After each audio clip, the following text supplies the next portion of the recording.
Please understand,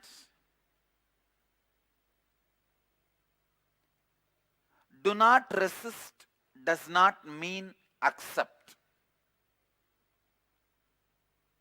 I wanted to bring just these two important facts today, important truths for all of us to contemplate whole day.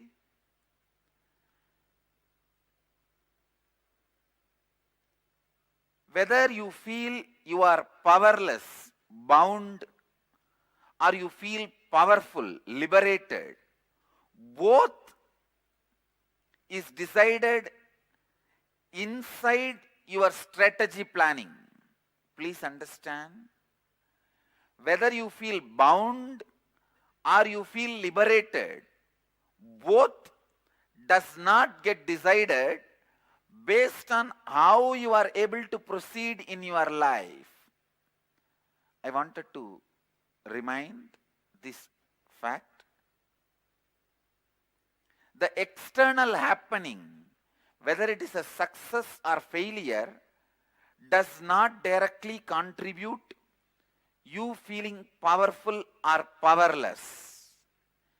If you think the external happenings contribute for you feeling powerful or powerless, that is what I call wrong context, incompletion.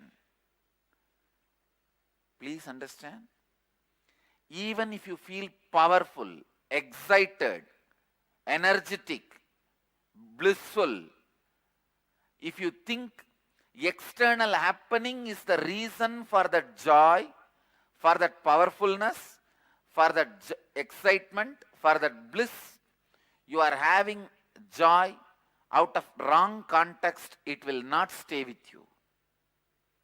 It is not going to become lifestyle in you. Not only the right experience, the right context is needed. So whether you feel powerful or powerless, whether you feel excited or depressed, whether you feel rich or poor, whether you feel healthy or sick, nothing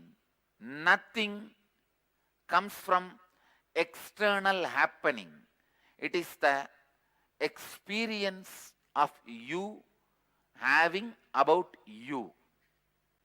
Please understand, the idea you carry about you, the inner image, the idea you project to others about you, the outer image, the gap between these two,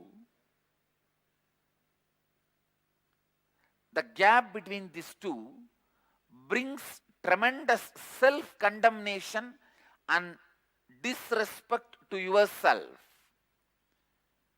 When you see a gap between your inner image and your outer image, instead of completing, bridging, you start condemning.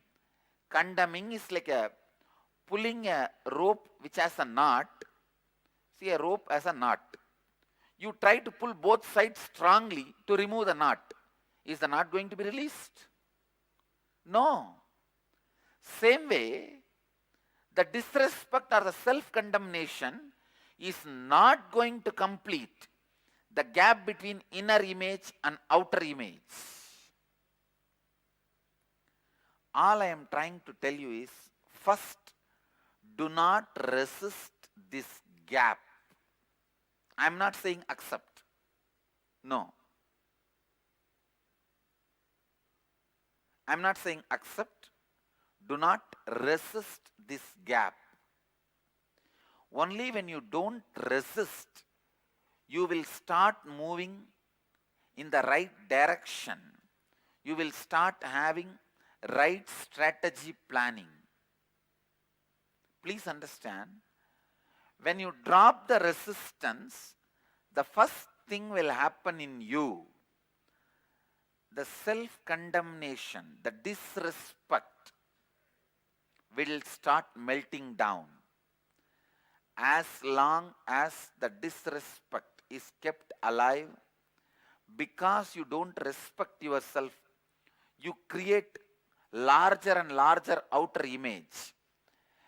The outer image, when it becomes more larger and larger, you know your inner image is not matching with it, and the disrespect also becomes more and more. So it leads to a vicious circle. Bigger outer image means naturally bigger disrespect yourself. And the gap, when it widens between your inner image and outer image, the experience you go through is what I call hell. Hell and heaven are not geographical, they are psychological.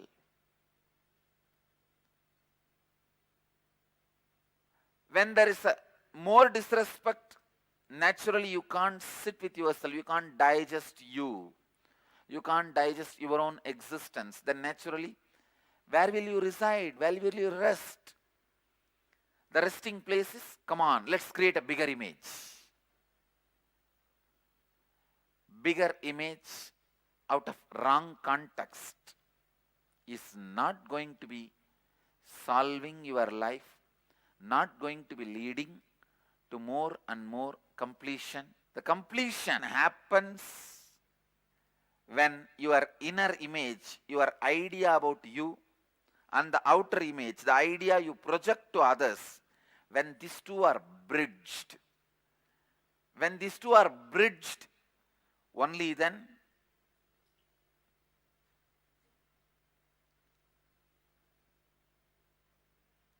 completion happens. Please listen. Completion is enlightenment.